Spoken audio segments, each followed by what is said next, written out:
First bun അച്ഛന് കൊടുക്കാൻ പോവാണ്. അച്ഛൻ ടേസ്റ്റ് ചെയ്തിട്ട് പറയുമ്പോ എങ്ങനെയുണ്ട്.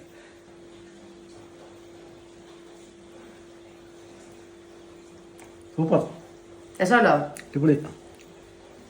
ഭയങ്കര ഹൈപ്പില് സോഷ്യൽ മീഡിയയിൽ കറങ്ങിക്കൊണ്ടിരിക്കുന്ന വൈറൽ ബൺ മസ്ക് ട്രൈ ചെയ്യണമെന്ന് കുറച്ച് ദിവസമായി വിചാരിക്കുന്നു കേട്ടോ. പക്ഷെ ഇന്നൊരു ഉച്ചറക്കൊക്കെ കഴിഞ്ഞ് വൈകുന്നേരം എഴുന്നേറ്റപ്പോൾ മുതൽ ബൺ മസ്ക് കഴിക്കാൻ വല്ലാത്തൊരു കൊതി. നമ്മൾ പറയില്ലേ പ്രഗ്നൻസി ക്രേവിങ്സ് എന്നൊക്കെ, അതന്നെ. കൊച്ചിയിൽ 2 കപ്പിൾസ് സ്റ്റാർട്ട് ചെയ്ത ഈ ഒരു സംഭവം ഇപ്പൊ കേരളത്തിന്റെ പല ഭാഗത്തും അവൈലബിൾ ആണെന്ന് അറിയാം. പക്ഷെ നമ്മുടെ തിരൂര് ഇത് എവിടെയാണ് കിട്ടുക അറിയില്ല കേട്ടോ. എങ്കിൽ പിന്നെ ഞാൻ തന്നെ അങ്ങോട്ട് ഉണ്ടാക്കി കഴിക്കാൻ നേരത്തെ സാധനങ്ങളൊക്കെ വാങ്ങിച്ചു. ഒരുപാട് വീഡിയോസിൽ ഇതിന്റെ പ്രിപ്പറേഷൻ നോക്കിയപ്പം ഉണ്ടാക്കാൻ ഭയങ്കര സിമ്പിൾ ആണ്. ഒരു ബൗളിലേക്ക് ക്രീമിന് ആവശ്യമായിട്ടുള്ള റൂം ടെമ്പറേച്ചറിലുള്ള അൺസാൾട്ടഡ് ബട്ടർ എടുക്കുക. അതിലേക്ക് മധുരത്തിന് ആവശ്യമായിട്ടുള്ള കണ്ടൻസ് മിൽക്ക് ഒഴിച്ചു കൊടുക്കുക. പിന്നെ ഒരു ഫ്ലേവറിന് വേണ്ടിയിട്ട് കുറച്ച് വാനില എസൻസ് ഒഴിച്ചു കൊടുക്കുക. എന്നിട്ട് ഇതെല്ലാം കൂടി നല്ലപോലെ മിക്സ് ചെയ്തിട്ട് ഒരു ക്രീം പരിവാക്കി മാറ്റാം. ഇനി അടുത്ത പരിപാടി നല്ല സോഫ്റ്റ് ബൺ എടുത്തിട്ട് ബട്ടറിലൊന്ന് ചെറുതായിട്ട് ചൂടാക്കി എടുക്കുക. ഇനി ആ ചൂടാക്കി വെച്ച ബണ്ണിലേക്ക് നേരത്തെ തയ്യാറാക്കി വെച്ചിട്ടുള്ള ക്രീം നല്ലപോലെ നമുക്ക് ആവശ്യമുള്ള അത്ര അങ്ങോട്ട് തേച്ച് കൊടുക്കുക.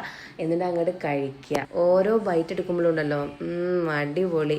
ഇത് ഹൈപ്പിനുള്ള സാധനമുണ്ട് മക്കളെ. അപ്പൊ നിങ്ങൾ കഴിച്ചിട്ടുള്ളവരാണെന്നുണ്ടെങ്കിൽ നിങ്ങളുടെ അഭിപ്രായം എന്താണെന്ന് പറയണം. അതുപോലെ കഴിക്കാത്തവരുണ്ടെങ്കിൽ ഒന്ന് ട്രൈ ചെയ്ത് നോക്കും വേണം.